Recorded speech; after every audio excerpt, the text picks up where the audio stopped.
নমস্কার, বাংলা জ্ঞান হাব চ্যানেলে আপনাদের সকলকে স্বাগত। আজকের এই ভিডিওতে আমরা আলোচনা করব মিডল ইস্টে, মধ্যপ্রাচ্যে পরিস্থিতি নিয়ে, তাও আবার বর্তমান পরিস্থিতি নিয়ে।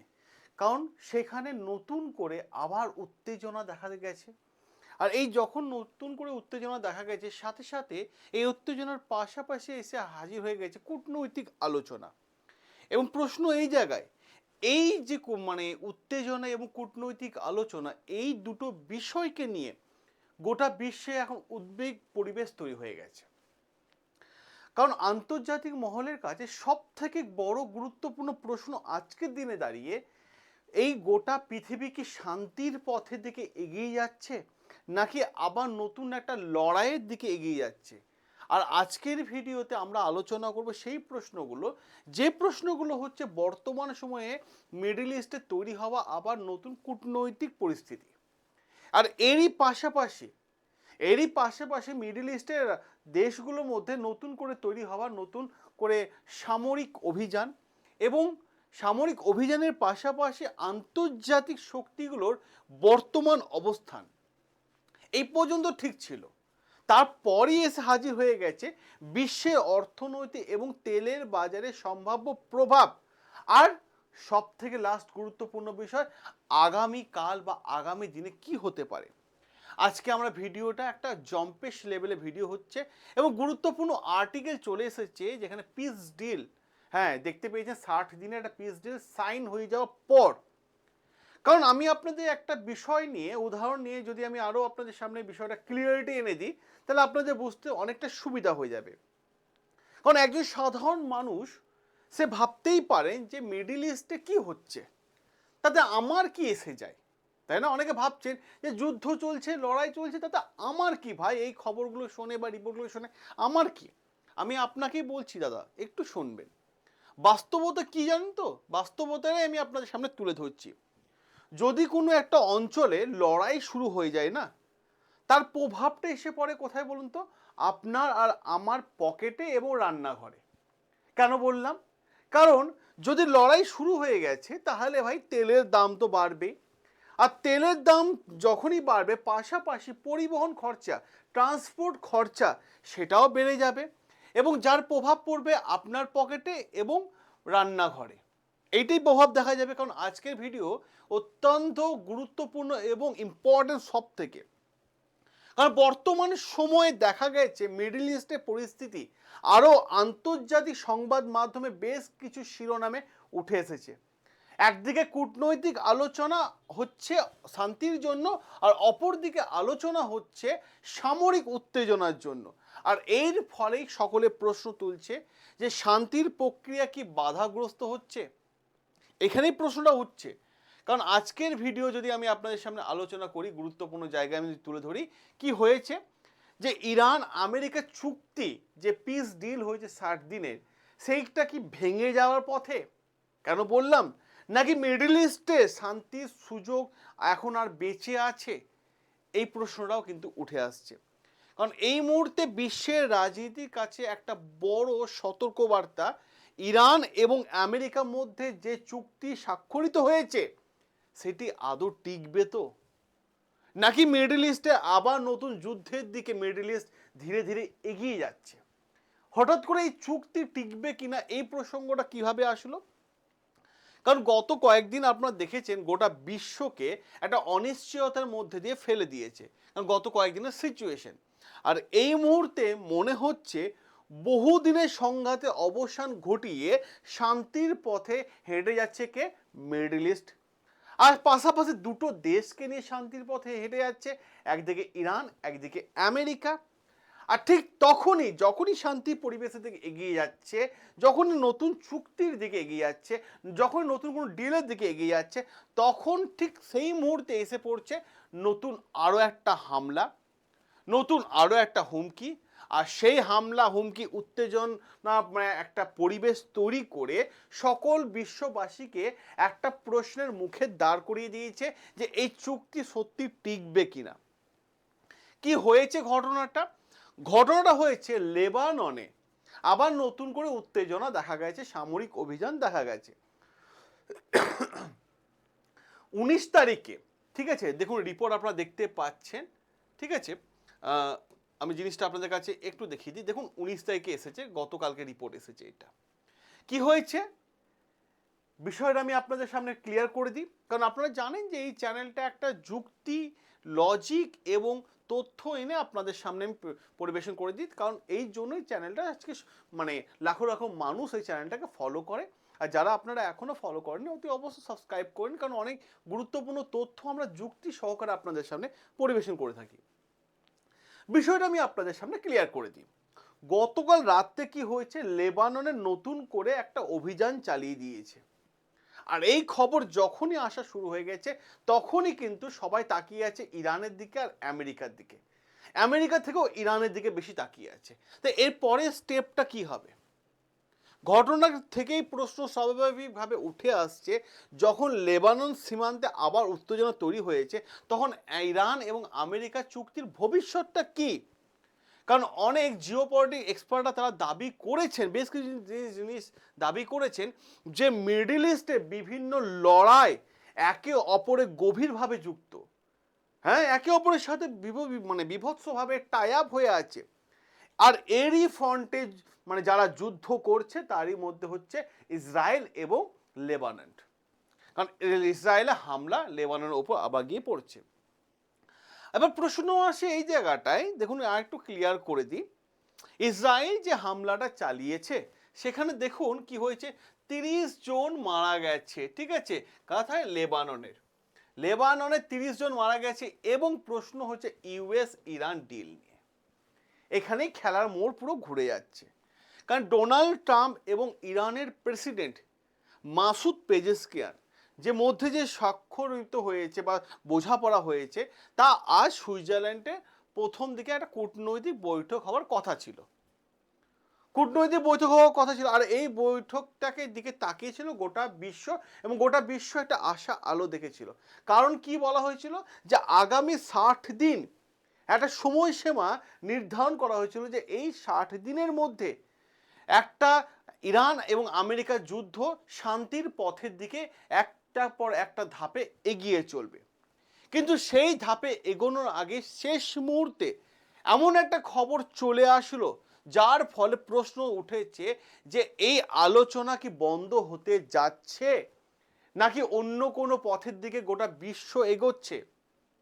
আর এই মুহূর্তে যখন লেবাননের ওপর ইসরায়েল হামলা করলো, যার ফলে মিডল ইস্ট সহ গোটা বিশ্বে একটা উদ্বেগের কারণ দেখা যাচ্ছে। কেন গোটা বিশ্ব এত উদ্বেগ হয়ে আছে সেই বিষয়টা আমি আপনাদের বলি। কারণ পৃথিবীর মানুষ আজ এক অদ্ভুত মানসিক অবস্থা মধ্য দিয়ে যাচ্ছে। একদিকে যখন শান্তির খবর আসছে, ঠিক তারই পরের দিন একটা আশঙ্কার খবর সামনে চলে আসছে।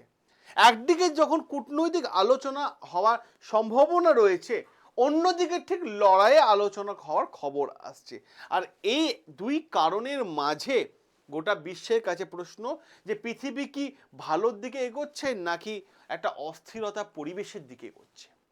এইটা হচ্ছে বড় প্রশ্ন। কারণ আপনারা জানেন হরমুজ প্রণালীর সাথে যুক্ত আছে বিশ্বের অর্থনীতি।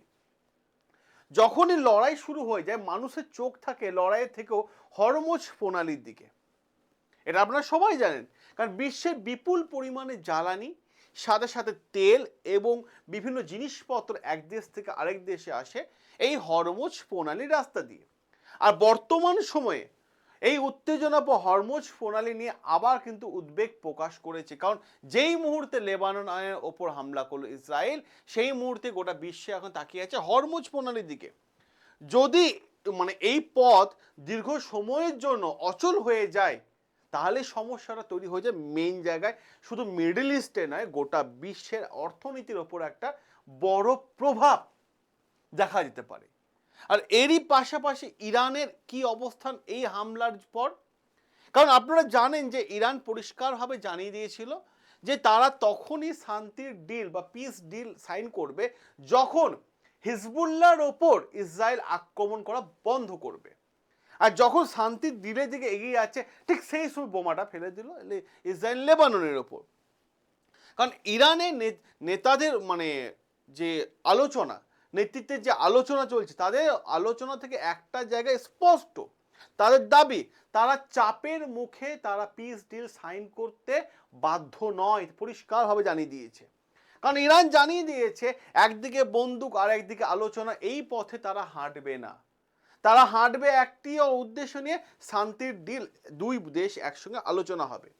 কারণ ইরান জানিয়ে দিয়েছে দেশের স্বার্থ বিবেচনা করে কূটনৈতিক পথেই কিন্তু ইরান এগোচ্ছে, এবং এই চুক্তি কার্যকর ধরে রাখার জন্য ইরানকে যে প্রতিশ্রুতি আমেরিকা দিয়েছে সেই প্রতিশ্রুতি যেন আমেরিকা মেনটেন করে। আর ইরান যে সর্বোচ্চ নেতা ছিল, সুপ্রিম লিডার আয়াতুল্লাহ খামেনি, আগেও কিন্তু একাধিকবার পরিষ্কার বলে দিয়েছে যে ইরানকে শান্তি রাখার জায়গা হচ্ছে ইরানের জনগণ। ইরানের জনগণের জন্য তিনি সবকিছু করতে পারেন, কারণ আয়াতুল্লাহ খামেনি বারবার এই প্রসঙ্গটা তুলে এনেছিল। এবার অপরদিকে যখনই শান্তির ডিলের দিকে এগোচ্ছে, ঠিক তখনই ডোনাল্ড ট্রাম্পও কিন্তু একটা মানে চিন্তার বিষয়ের মধ্যে চলে আসছে। কারণ বিভিন্ন রিপোর্ট থেকে বিভিন্ন তথ্য আসছে যে ডোনাল্ড ট্রাম্প এই মুহূর্তে চাইছে ইরান এবং আমেরিকা যে চুক্তি যাতে কোনো রকমভাবে ব্রেক না হয়। কারণ রাজনৈতিক এবং অর্থনৈতিক গুরুত্ব রয়েছে এর কারণে।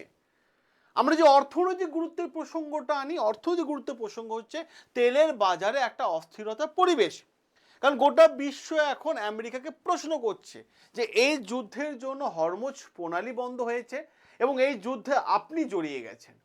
গোটা আমেরিকাকে প্রশ্ন করছে, কারণ মিডল ইস্টে দীর্ঘ সময় ধরে, প্রায় বহুদিন ধরে একটা লড়াই যে চলে আসছিল, যার ফলে তেলের দাম বেড়ে গেছে। অর্থনৈতিক চাপ কিভাবে কমানো যায়, কারণ আপনারা জানেন যুদ্ধের সময় করে দেশের প্রচুর পরিমাণে মানে যুদ্ধ হলেই যে লড়াই হচ্ছে, ঠিক আছে, একদল জিতে গেল একদল হেরে গেল, কিন্তু মেন গোড়া থাকে কোন জায়গাটা বলুন তো? অর্থনীতি। যুদ্ধে যেই জয়লাভ করুক না কেন, অর্থনীতি তার ওপর কিন্তু মারাত্মক প্রভাব ফেলবে, এবং এই প্রভাবটা দীর্ঘ সময় ধরে তাকে বইতে হবে। আমরা যে রাজনৈতিক চর্চার বিষয়ে আসি, নিজেকে একজন সফলভাবে আলোচনা এবং সমঝোতাকারী হিসেবে ডোনাল্ড ট্রাম্প গোটা বিশ্বের কাছে এখন তুলে ধরার চেষ্টা করছেন। আর তার জন্য তার প্রধান উদ্দেশ্য এই মুহূর্তে যে কোনো রকমভাবে ইরান আমেরিকা যে পিস ডিল হয়েছে 60 দিনের জন্য, সেটা ব্রেক করা যাবে না। আর তার জন্য ইসরায়েলকে স্পষ্ট বার্তাও কিন্তু ডোনাল্ড ট্রাম্প জানিয়ে দিয়েছে। আর ইসরায়েলের যদি আমরা বর্তমান অবস্থান দেখি, ইসরায়েলের বর্তমান নেতৃত্বকে ঘিরে গোটা বিশ্বের কাছে একটা বিতর্ক তৈরি হয়েছে। বিশেষ করে গাজা এবং লেবাননের প্রশ্নে আন্তর্জাতিক জায়গায় ইউএনএ তো বিশাল সমালোচনা হচ্ছে। আর অনেক জিওপলিটিক এক্সপার্ট এটাও মনে করছেন যে ইসরায়েলের অভ্যন্তরীণ রাজনৈতিক পরিবেশ বর্তমানে মানে বিভৎস আলোচনার বিষয় রয়েছে। আর অন্যদিকে ইসরায়েল সরকারে মেইন যে দাবি, তারা দাবি করেছে যে ইসরায়েলের নিরাপত্তা নিয়ে তারা কিন্তু চিন্তিত, তার জন্য তারা একে অপরের লেবাননের ওপর বা ইরানের ওপর তারা হামলা চালিয়েছে। যদি তাই হয়ে থাকে, তাহলে ইরান আমেরিকার সম্পর্ক বর্তমানে পরিবর্তন কি সত্যি শুরু হয়ে গেছে, এই প্রশ্নটাও উঠছে। আর যদি এই প্রশ্নটা উঠে, তাহলে এই প্রশ্নে যুক্তি সহকারে উত্তরটা কি হয় সেটা একবার দেখুন আপনারা। কারণ বর্তমান সময়ে আমেরিকা কিছু রাজনৈতিক নেতার বক্তব্য এমন কিছু দিয়েছেন যেটা নজর কেড়ে নিয়েছে এবং গোটা বিশ্বের কাছে একটা বড় বিষয় হয়ে গেছে। আমেরিকা বেশ কিছু লিডার তারা মন্তব্য করেছেন এই বিষয়টাকে নিয়ে, কারণ তারা মনে করেন দীর্ঘদিনের যুদ্ধ হলে কূটনৈতিক বাস্তবতা তৈরি হচ্ছে এবং দীর্ঘদিনের যুদ্ধের পর একটা শান্তির আবহাওয়া পরিবেশ তৈরি করতে চাইছে আমেরিকা। যদিও এই পরিবর্তন এখন প্রাথমিক পর্যায়ে একটা আলোচনা হয়েছে, তো দীর্ঘস্থায়ী হবে কিনা সেটাই কিন্তু একটা বড় প্রশ্ন। আর এখান থেকেই প্রমাণিত হয় যে আমেরিকা এই মুহূর্তে চাইছে যে ইরান আমেরিকার মধ্যে কোনো রকম যেন পিস ডিল ব্রেক না হয়। আর এই পিস ডিলের মাঝখানে এসে পড়ছে কে, মেন ফ্রন্টে এসে পড়ছে কে, সেটা হচ্ছে লেবানন। কারণ আপনারা দেখবেন যে এই আর্টিকেল বা প্রতিবেদন অনুসারে ইসরায়েল ও হিজবুল্লাহর মধ্যে নতুন করে উত্তেজনা কমানোর কথা কিন্তু বারবার ডোনাল্ড ট্রাম্প বলে আসছেন, আর ইতিবাচক পরিবেশও কিন্তু তৈরি করতে ডোনাল্ড ট্রাম্প ফিল্ডে নেমে পড়েছেন এই মুহূর্তে। বারবার তিনি বোঝানোর চেষ্টা করছেন যে মিডল ইস্ট থেকে আমরা অনেক কিছু শিখেছি, মিডল ইস্টকে এবার শান্তিময় জায়গায় আনতে হবে, যারা ডোনাল্ড ট্রাম্প বারবার দাবি করেছেন। অতএব আজকের পরিস্থিতি নিশ্চিতভাবে বলা কঠিন যে ইরান আমেরিকা চুক্তি নিরাপদ জায়গা আছে, আবার এটাও বলা যায় না যে চুক্তি ভেঙে গেছে। বরং কি হয়েছে, পরিস্থিতি এখন একটা পরিবর্তনশীল। আর একটা কথা স্পষ্ট ক্লিয়ার, মিডল ইস্টে বর্তমান ঐতিহাসিক সন্ধিক্ষণের মধ্যে মিডল ইস্ট এই মুহূর্তে দাঁড়িয়ে আছে। আগামী সপ্তাহ বা আগামী কয়েক সপ্তাহ বা কয়েকটা মাস সিদ্ধান্ত নেবে যে মিডল ইস্ট কি শান্তির পথে এগোবে নাকি আবার নতুন একটা লড়াইয়ের পথে এগোবে। আর এই প্রশ্নটা আমি আপনাদের উদ্দেশ্যে রাখলাম। আপনাদের মতামত আপনারা কমেন্ট বক্সে তুলে ধরুন যে মিডল ইস্ট কোন পথে এগিয়ে যাচ্ছে। সকলে ভালো থাকবেন, সুস্থ থাকবেন। দেখা হবে আপনাদের সাথে নতুন আরও একটা গুরুত্বপূর্ণ আর্টিকেলে। আপনাদের সাথে খুব দ্রুত আসছি আরও একটা বড় আপডেট নিয়ে।